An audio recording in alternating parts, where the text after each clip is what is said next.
દર્શક મિત્રો, મહેફિલે ગઝલ ગુલઝારમાં આપનું સ્વાગત છે. ફરજાનાએ કહ્યું તેમ કે હવે અમે સમાચારની સાથે સાથે સાહિત્યના પ્રોગ્રામો પણ આપતા રહીશું.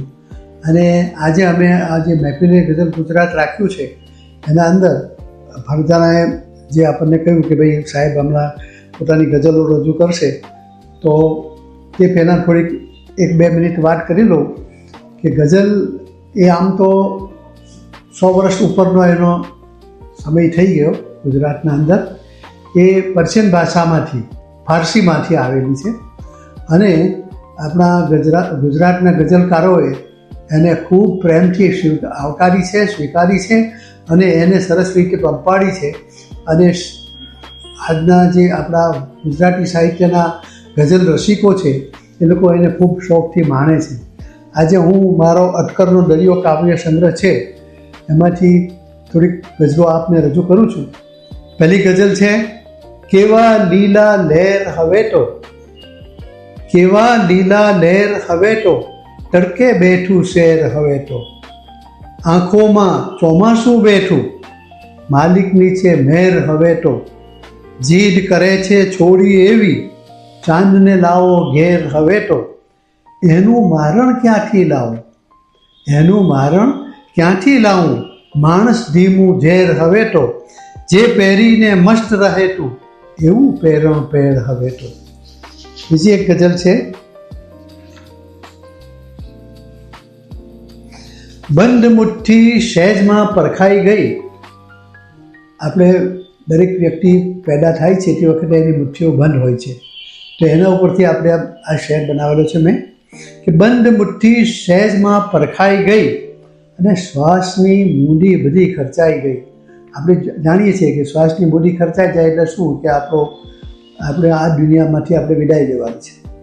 કે બંધ મુઠ્ઠી સહેજમાં પરખાઈ ગઈ, શ્વાસની મૂડી બધી ખર્ચાઈ ગઈ, એ પછી એની મજા ક્યાંથી રહે, એ પછી એની મજા ક્યાંથી રહે, એક મૂંગી વેદના ચર્ચાઈ ગઈ, એક મૂંગી વેદના ચર્ચાઈ ગઈ, ને ડૂબવામાં શું ગયું એ સૂર્યનું, ડૂબવામાં શું ગયું એ સૂર્યનું, આપણા સંઘાતની પડછાઈ ગઈ. સૌ વચારે જે મને શોધી રહી, સૌ વચારે જે મને શોધી રહી, એ જ આંખો રૂબરૂ શરમાઈ ગઈ, ને કેમ આવ્યા હતા આજે દુનિયામાં. આ એક બહુ મોટો પ્રશ્ન છે કે કેમ આવ્યા હતા આજે દુનિયામાં, વાત છેલ્લી પર સુધી વિસરાઈ ગઈ, વાત છેલ્લી પર સુધી વિસરાઈ ગઈ. બીજી એક ગઝલ છે કે તમારી જરાક જ નજર થઈ ગઈ, તમારી જરાક જ નજર થઈ ગઈ, પછી જિંદગી બા અસર થઈ ગઈ, પછી જિંદગી બા અસર થઈ ગઈ, ને રસ્તાના ફૂલોય કંટક બન્યા, રસ્તાના ફૂલોય કંટક બન્યા, સહજ બંદગીમાં કસર થઈ ગઈ, સહજ બંદગીમાં કસર થઈ ગઈ.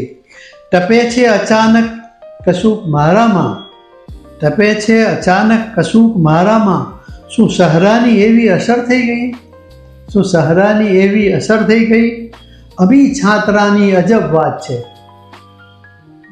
ખૂબ ગભરાટનું વાતાવરણ હોય અને એમાં અભી છાતરા થાય તો શું થાય છે કે અભી છાતરાની અજબ વાત છે, શિલામાઈ લીલી તસર થઈ ગઈ, શિલામાઈ લીલી તસર થઈ ગઈ, અને તમે બંદગી સૂફીઓની જુઓ.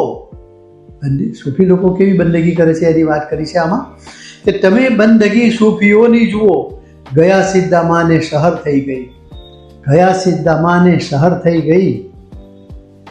અને આપણે આપણી જાતને હજુ નથી ઓળખી શક્યા. વર્ષો વિતાવ્યા, કોઈના 50 થયા, કોઈના 20 થયા હોય, કોઈને 80 થયા, કોઈના 70 થયા હોય, તો આપણે આપણી જાતને હજુ પહેચાની શક્યા નથી, ઓળખી શક્યા નથી. કે ખુદને મરવું જ ખૂબ અઘરું છે, ખુદને મળવું જ ખૂબ અઘરું છે, નિજને છળવું જ ખૂબ અઘરું છે. એટલે પોતાની જાતને છેતરવી એ સૌથી મુશ્કેલ પડી વાત છે. સતના દરવાજે ટકોડા દઈને, સતના દરવાજે ટકોડા દઈને પાછા ભરવું જ ખૂબ અઘરું છે, અને જગની માયામાં ગળા ડૂબ બની, જગની માયામાં ગળા ડૂબ બની, હકમાં ભરવું જ ખૂબ અઘરું છે, હકમાં ભરવું જ ખૂબ અઘરું છે, મહેફિલોમાં તો બધું સેમ કુશળ, મહેફિલોમાં તો બધું સેમ કુશળ, પંડે બરવું જ ખૂબ અઘરું છે. અને જૂજીએ આખી જિંદગી તે છતાં, જૂજીએ આખી જિંદગી તે છતાં મનને કરવું જ ખૂબ અઘરું છે, મનને કરવું જ ખૂબ અઘરું છે. અને આ શેર જોજો કે શીશ સજદામાં ધરી જાય સહજ, આપણે બંદગી કરીએ નમાઝ પઢીએ ત્યારે કે શીશ સજદામાં ધરી જાય સહજ, દિલનું ધરવું જ ખૂબ અઘરું છે. એકલું શરીર નમન કરે એ જરૂરી નથી, પણ તમારું દિલ પણ એ પીગળવું જોઈએ, એની વાત કરી છે આપણે. બીજી એક ગઝલ છે, આપણે આ દુનિયા છોડીને જઈશું એના ઉપરથી વાત છે. તો શું થશે કે પહેલાં અહીંયાથી દુનિયાથી વિદાય થઈએ એટલે સીધું કબરમાં જવાનું આવે, તો ત્યાં શું થશે ભાઈ, ત્યાં આપણને કેરામીન કાતિબીન જે પેલા બે ફરિશ્તાઓ છે આપણને સવાલ પૂછશે કે જિંદગીનો હિસાબ આપી દે, જિંદગીનો હિસાબ આપી દે, લે આ કોરી કિતાબ આપી દે. એ કોણ કહી શકે કોરી કિતાબ? જેણે દુનિયામાં સારા કામ કર્યા હોય તે કે લે આ કોરી કિતાબ આપી દે. સ્વર્ગ મારું હતું ને મારું છે.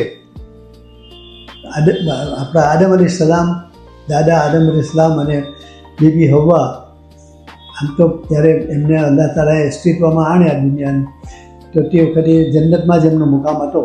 અને પછી એક પેલું ફળ એમણે ખાધું અને ત્યાંથી એમને ધરતીના ઉપર મોકલવામાં આવ્યા. તો એની વાત છે કે સ્વર્ગ મારું હતું ને મારું છે,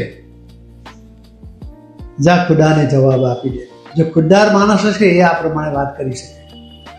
હોશ ખોયા નથી કદી જગમાં, હોશ ખોયા નથી કદી જગમાં, લાવ તાહિર શરાબ આપી દે, લાવ તાહિર શરાબ આપી દે. મેં તો માગ્યું તું ફક્ત એક કિરણ, અલ્લાહ પાસે આપણે અલ્લાહનું એક કિરણ આપણી ઉપર પડી જાય તો એ બસ છે કે મેં તો માગ્યું તું ફક્ત એક કિરણ, ક્યાં કહ્યું આફતાબ આપી દે, ક્યાં કહ્યું આફતાબ આપી દે. અને કોઈ પૂછે છે કોણ રબ તારો, કબરમાં પૂછવામાં આવશે ને, કોઈ પૂછે છે કોણ રબ તારો, નામ એનું જનાબ આપી દે, એટલે અલ્લાહનું નામ આપી દેવાનું. અને હજરત મૂસા અલૈહિસ્સલામ જ્યારે કોઈ ટૂર પર જતા હતા તે વખતે ત્યાં અલ્લાહ તાલા સાથે ગાયબમાં વાતો કરતા હતા, એટલે અલ્લાહ એમને દર્શન ના દેતા હતા. ત્યારે એમણે એમ કહ્યું કે ભાઈ મને યા અલ્લાહ તારા દર્શનની તલબ છે, કે તારા દર્શનની તલબ છે યારબ. મૂસા અલૈહિસ્સલામે એમ કહ્યું, પૈગંબર મૂસાએ, કે તારા દર્શનની તલબ છે યારબ. અને સાથે સાથે એ પણ કહેવાનું હતું કે તુજને જોવાની ટાબ આપી દે, તુજને જોવાની ટાબ આપી દે. એટલે આપણને અલ્લાહ તાલાનો એક તજરબો મૂસા અલૈહિસ્સલામને એક વખત અલ્લાહ તાલાએ બતાવ્યો તો એ બેહોશ થઈ ગયા હતા. એના ઉપરથી વાત છે કે તારા દર્શનની તલબ છે યારબ, તુજને જોવાની ટાબ આપી દે. તો મને આશા છે કે આ ગઝલો આપને ગમી હશે અને અવારનવાર આવા પ્રોગ્રામો આપની સમક્ષ અમે લાવીશું પીરબજના ચેનલ થકી, અને આપ સૌ એને મજાથી માણશો એવી અમે અપેક્ષા રાખીએ છીએ. ખુદા હાફિઝ.